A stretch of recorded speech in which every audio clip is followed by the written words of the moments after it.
Welcome, everybody, to another live edition of the Business Travel 360 Linking the Travel Industry podcast recording, where we discuss travel industry news you're talking about on LinkedIn. My name is Rian, and I'm one of your hosts today. I'm a co-founder at Agentivity, where we do some very clever things with the booking data flowing through a TMC. So if that sounds of interest, get in touch, and I'd love to have a further discussion with you about that.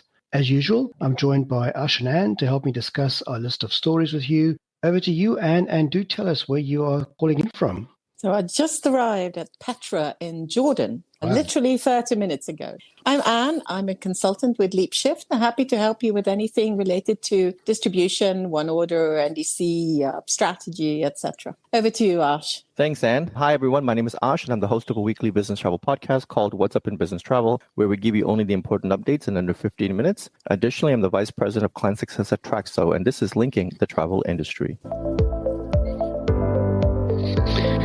So two of us are a bit disrupted. Ash, are you in your usual location? So for you, it's all... I am. Okay. I'm feeling very patriotic today as well, Rian. I can see that. I tell you, I'm on my small screen on my MacBook, and I must be getting old because I have to squint to see what's going on the screen. It's a bit sad, isn't it? I'm in London for the T2RL conference, coming to my third year in a row, and I'm looking forward to that. That's why I'm here. And I have to say, I completely underestimated the weather. It is a lot colder than I thought it would be. So I'm absolutely freezing. Okay, for those new to the event, the format of this discussion is literally the posts that are travel industry related that we spotted on LinkedIn last week, the week ending on the 19th. And so we just go through them quickly. You are more than welcome to comment. We do love that. And we'll try and bring your comments on screen. I have to now look where that is because I'm on a different interface here today. But yes, we can see your comments and we can bring that on screen. Do as well. Tell us where you're listening from. We love that as well.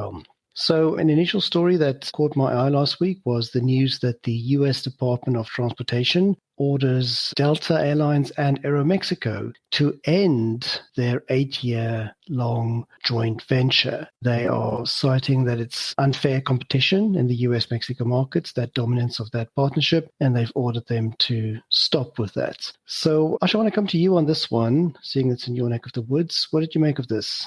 Couple of things. One is that the U.S. Department of Transportation is not taking away Delta's ownership of Aeromexico. So as a reminder, they own 20% of Aeromexico. So all of that stays exactly the way it is. Both airlines are part of the Sky team, so they can continue to partner with each other in every way that they would like. The only difference now is that they don't have the anti-immunity. And so for me, this is very closely related to our news from a couple of weeks ago when we talked about that the Mexican government is looking to open up the airspace to U.S. airlines. The reason why they got rid of the antitrust is so that they can introduce more competition into that market and possibly even have U.S. airlines fly within Mexico to help lower the airfares in that market. Yeah, no, thanks for that. I wasn't aware of that ownership or investment, so that's good to know. I agree with Ash there that it's interesting from an opening up within Mexico, how we need to open up for more competition. So maybe this is a good step in the right direction.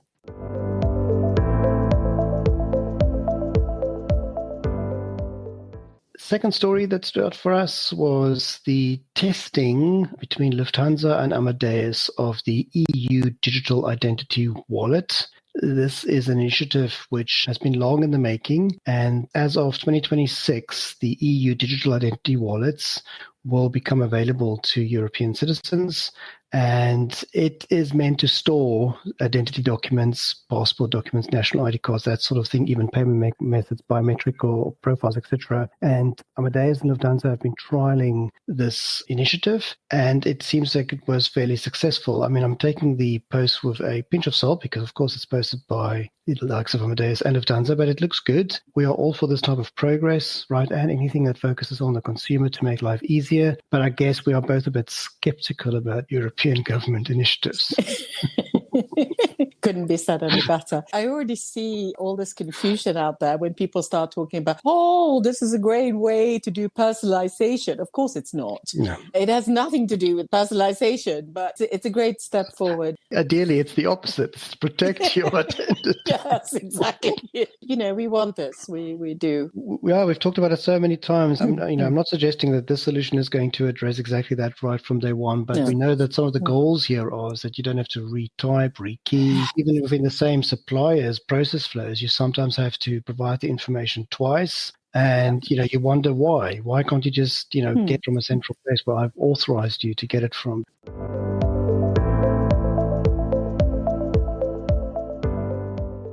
And then an interesting post. This was by somebody called Michael Goldridge. He's actually listed on LinkedIn as Michael J. Goldridge. And he did a post about TripAdvisor's AI strategy. The reason why I'm including the post in here is that it's generating a lot of very interesting discussion. He started his post by saying why TripAdvisor's AI strategy should scare every hotelier dependent on Google. And then he just went on to talk a little bit more what's happening here. I did find this post very interesting. If you have the time to read it, do. It's quite a long post, but also there's a graphic attached to it, which is interesting. And then there's a ton of comments. Ash, I'm sure this one caught your attention, right? What are your thoughts? What I liked about all of this is that it gave an answer to a problem that hotels have had for a very, very long time, which is that in order to play, you must pay. And in this case, they're giving hotels a way to play without paying as much as they used to. They'll still have to pay a little bit, but it gives them the ability to get past that whole process. So those that adapt and adopt early are going to be the winners. Those that wait and see are going to be the losers. And so you have to be able to get your team to really focus on this. And as we saw from the graphic from last week, we know that the acceptance of AI is at all-time high. So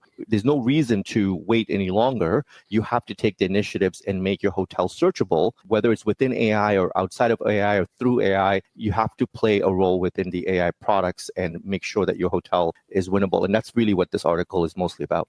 Yeah, it's definitely worth a read. And we've mentioned this before, but you've just said it now as well. The hotel industry is wide open for a bit of disruption, how they get their content out. And the early adopters here are going to win big. I think we mentioned this before, but I was quite impressed with people like Hilton taking some initiatives where they've done channel-specific AI chatbots that you can expose in your search results. So one specifically for food and beverage, another one specifically for rooms and that sort of things. And it leaves them in full control of what is being discussed. It's a great user experience as well.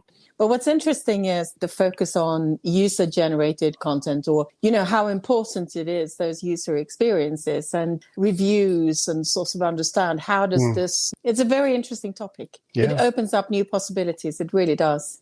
From my viewpoint at Traxo, we see a lot of direct bookings for hotels. For our customers, we see about 50% of hotel bookings are being made directly with hotels. However, this process could tip this to like 75%. So if you're in managed space and you are managing travel programs, this is a big red flag for you. So you have to countermeasure. Absolutely. It's a very interesting times ahead for discovery of content. So yeah, interesting. We're not done. We just want to turn to the audience in our room and just say just a quick thank you to those in the audience. We appreciate your time and your comments as well. So it's a great time to comment and tell us where you're listening from, and we'll get your name on screen. And ideally, we can get a few extra connection requests out to you. So just to say thank you for those joining us today on a Monday. Next story on our list, I see there are some comments. But it's the guys at InHotel. So Michael Carter is just commenting there that he had a great conversation with Jan Popovic from InHotel. And they are definitely one to watch. I've also had a few chats with him. Very interesting space. They provide AI services to the hospitality industry. Very clever stuff that's happening there. So thank you for that comment as well, Michael.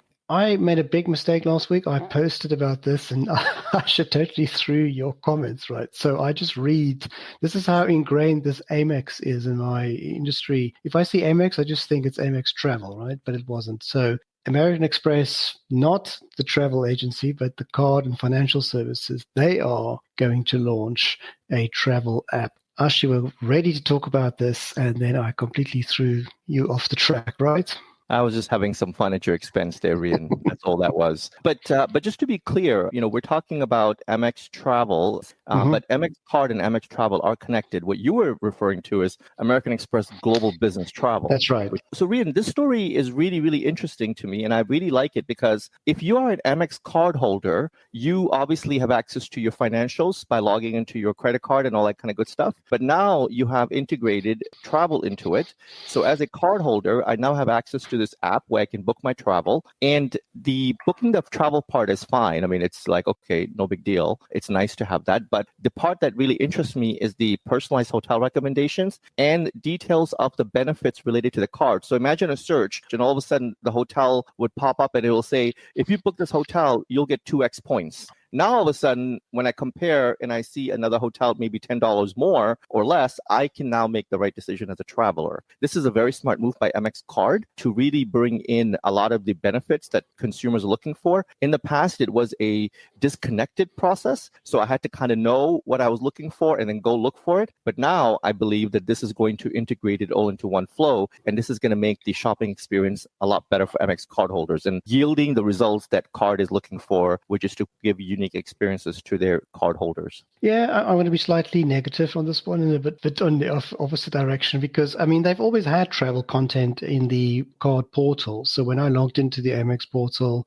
you had to search for it. It was very difficult to find, but at the very bottom, there was a little travel services thing, which was always so silly to me. Why didn't they just push that to the top? And once you're in there, you could shop for travel and use your card and all that stuff. And of course, on the upside, one of the things they are very good at is if you use your card to pay for anything, there's always a pop-up that says, do you want to use points and all that stuff, etc. So that's all fine. I think they missed the trick that in 2025, developing an app, which, by the way, is only launching on Thursday this week for iOS and a few weeks later for Android, which is annoying. But I think they missed the trick. I think they should have invested straight into agentic AI type data flows behind this so they could expose their solution to more channels. But that's just me, just a thought, because all I can read here is yet another app that I have to now install.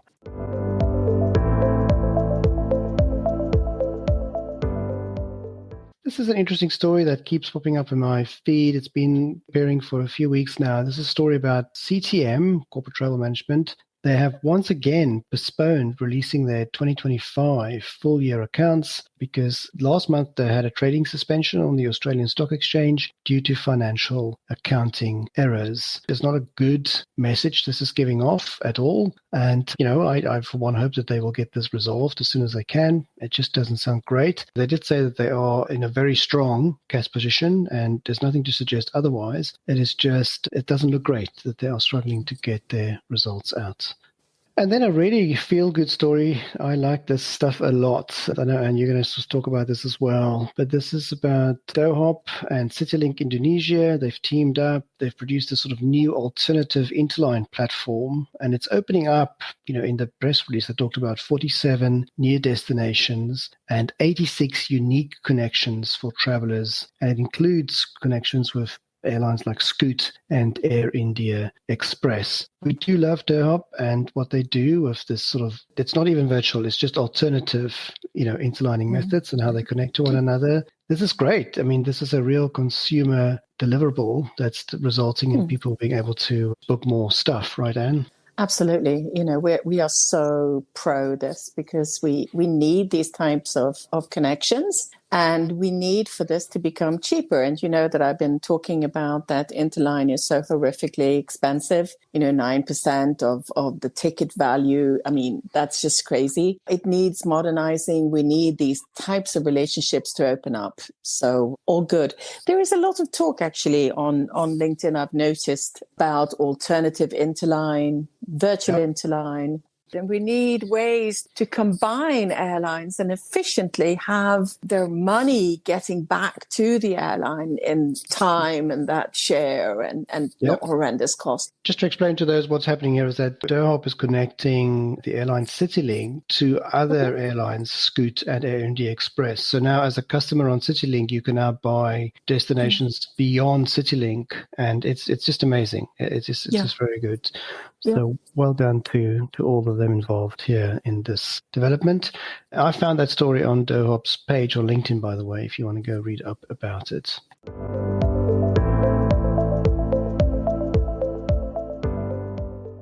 And then last story on my list, very interesting post here. Kirill Stati from Altexsoft, he did a post here which talks quite a bit about, let's call it the sad state of corporate OBTs. And again, this is a post that just created so much comment and interaction. There's a lot to read here. Ash, I'm sure you have a few comments about this post, right? And I'm sure you saw it.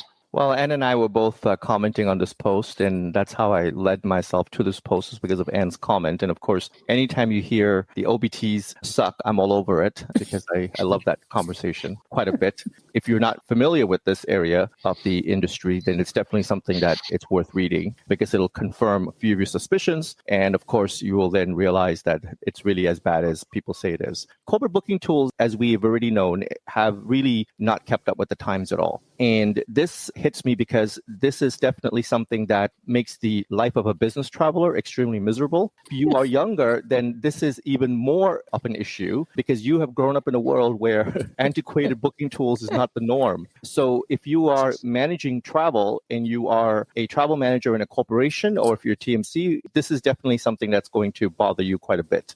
The fact that people don't enjoy the OBT experience and it's not at par with anything else you use in your life is really, really obvious. So that's why this post resonated with me and I liked it quite a bit. And what are your thoughts? I know you and I went back and forth a little bit on this.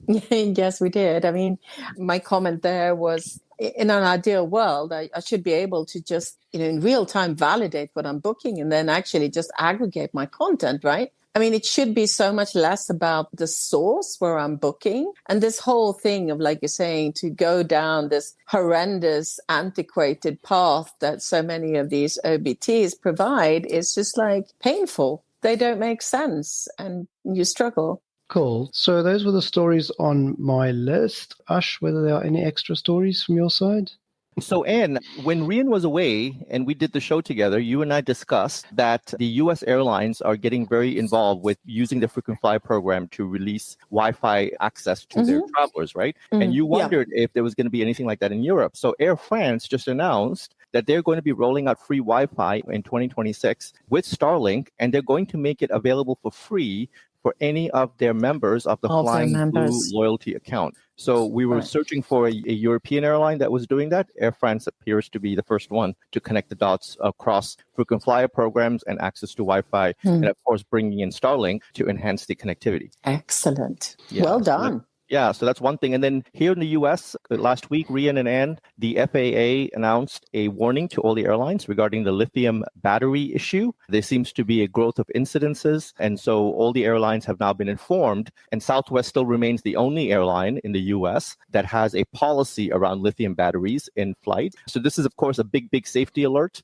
Just last week, Vietnam Airlines and Vietjet joined all the global airlines in putting a ban on these charging devices within the aircraft. I think it's going to become commonplace because I flew yesterday on old Ryanair from Sofia and they just said no power banks allowed at all. That's after they had me squeeze my back just reduced by 1 millimeter to fit into that thing. But at least I know there are no power banks on the plane, so that's good. Chris is asking us, did we see direct travel ATPI story this morning? But Chris, we're talking about last week's news, so hold your horses. We'll let the post go and we'll monitor it and then we'll gather all the comments and we'll talk about it next week. Thank you for a great show, guys. Thank you for those in the audience attending. We do this weekly, as Ash will remind us. And thank you for joining us all the way from where you are, and over to you. Thanks, everyone, and thank you for all the comments. Over to you, Ash. Thank you all for joining today's live recording of Linking the Travel Industry. We record this podcast live every week on Monday, and we ask that you share this event with others that you know. Chances are high that if you enjoyed today's session, those that you know will as well. If you ever miss a show because of time zone or availability, the podcast is available on businesstravel360.com. This is Linking the Travel Industry, signing off.